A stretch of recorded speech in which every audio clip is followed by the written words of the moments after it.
Grigori Ošomkov vilistab tänase vastasseisu alanuks, sõidame endale koju külla. Suure pidupäevaga peaks see tegu olema, aga enne tuleb ära mängida Velkoga. Veensalult sööt ettepoole ja siit tuleb juba 7. minutil Velko esimene värav ja muidugi esiliiga kuningas Kenlu Laasner lööb hooaja 19. värava ja oi kui priima sööt Veensalult. Ja tribüünil on pidu. Velko oli hambutu viimane kord, kui Viimsiga mängiti, aga sulle. Veensalu jälle seal keskjoone juures, seekord ei läinud lööma, läks söötma. Oli seal Roots, oli seal Laasner. Laasner sai palli kätte ja ülejäänu oli vormistamise vaev.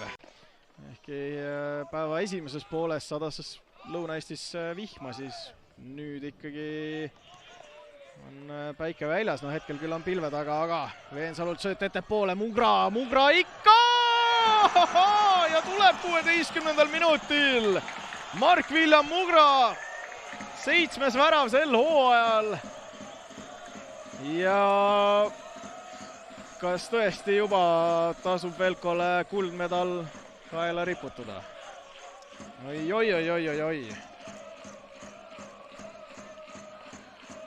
Viimsi mehed ka üritavad aru saada, et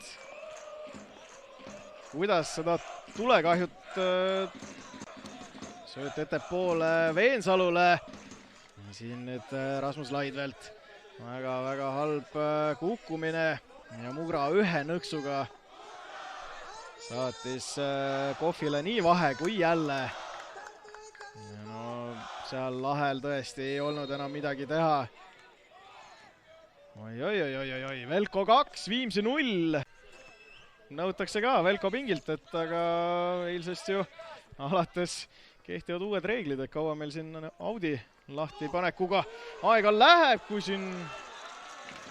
Ohoh! Vaatame. Värava ette, seal nüüd Agarmaa on väljas ja tuleb Viimsilt üks tagasi. Ja meeskonna kapten Karl-Erik Kaljuvere on mõistagi see mees, kes paneb palli võrku. Kas tõesti Agarmaalt nüüd, nagu mainitud, tuleb see mängule kasuks, et Viimsi siin enne vaheajale suundumist ühe tagasi lõi ja põrkas siin Agarmaa Roosiga kokku. Ja pall omakorda põrkas väga mugavalt ette Kaljuverele. Kõre hästi kulgeb mööda mõttusest ja Laasnerist tõste karistusalasse ja tuleb Viimsi 79. minutil. Karl Mägi, vahetuses sekkunud mängija, lööb viigi majja. Oi, kui vaikseks on jäänud Holmpargis. Oi, milline lahendus. Ja meil on üle 10 minuti veel mängida ja siin veel läheb mänguks. No näeme veel Kõrelt.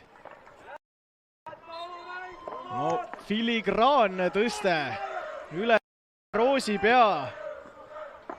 Ja tuleb kiita Mägi, kes selle jooksu sinna karistusalasse tegi, kaitseliini taha. Ja palli Agarmaa selja taha pani. Ja seis on viigis ja Velko on 2 väravalise edumaa maha mänginud. Nüüd läheb koledaks ka, tuleb löök! Ui, kui napilt. Ei ole vaja võib-olla selles mõttes riskida. Aga Agarmaa püüab selle trahvilöögi kinni.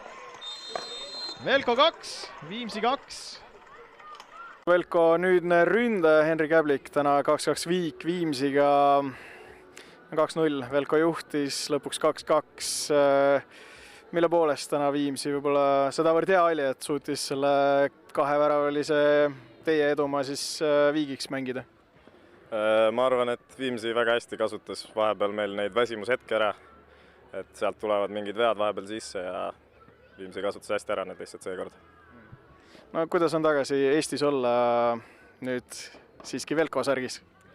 Ei, väga mõnus on selles mõttes Tartus oma kodus tagasi ja ilmade poolest ka praegu suvel ei saa siin kurta, et paremad kui seal Hispaanias, seega väga hästi on. Et Hispaania oli liiga palavsujaks? Ei, seal olin seal põhja pool, seega seal olid ilmad halvemad kui siin suvel, seega. Räägi natukene võib-olla lähemalt ka, et miks otsustasid Velko kasuks, kas oli mingeid muid pakkumisi ka sul? No kõigepealt oli see, et tahtsin kindlasti Tartusse tulla, et aeg maha võtta, kooli vaadata ja siis oligi Tammeka ja Velko vahel ja kuna ma vaatasin, et Velkol on nii-öelda kunagisest ajast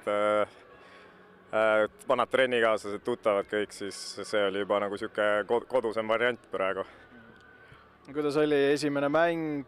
Tulid küll vahetuses sisse, aga 460 inimest tribüünil, vastane tugev. Kuidas see emotsioon praegu on? Ei, väga mõnus emotsioon on selles mõttes, et väga meeldib nii-öelda, millega Velko siin tegeleb ka, see juhtkond on väga mõnusa töö teinud ära, et see fänni hulk niisugune esiliiga mängul on ikka väga meeldib vaadata niisugust asja. Ja ise mängida ka muidugi annab tuhhi juurde terve aeg. Võib-olla vahepeal liiga palju isegi, et tulevad kohe kaardid, kui mängu tuled, aga ei, väga mõnus. Palju sa Velko mängudel Hispaanias silma peal hoidsid? Kuna me juba hooaja algusest nii-öelda spordidirektoriga suhtlesime, siis ma enam-vähem üritasin niimoodi, et saaks igal mängul silma peal hoida ikka. Millise mulje need mängud jätsid? Väga head selles mõttes, ma väga ei oska nagu tiimi mõttes nagu hinnata niimoodi, trennides näed ära nagu selle taseme ja kõik asja ja selles mõttes väga mõnus on siin. Milliste eesmärkidega sa Velkosse saabusid? Järgmine aasta Premium liigasse minna ja rohkem polegi. Endast 100 anda igal pool trennis ja mängudel ja. Kuidas sa selle Hispaania perioodi kokku võtaksid? Tõusud mõõnad, aga tore kogemus. Okei, aitäh sulle, Henri, palju edu!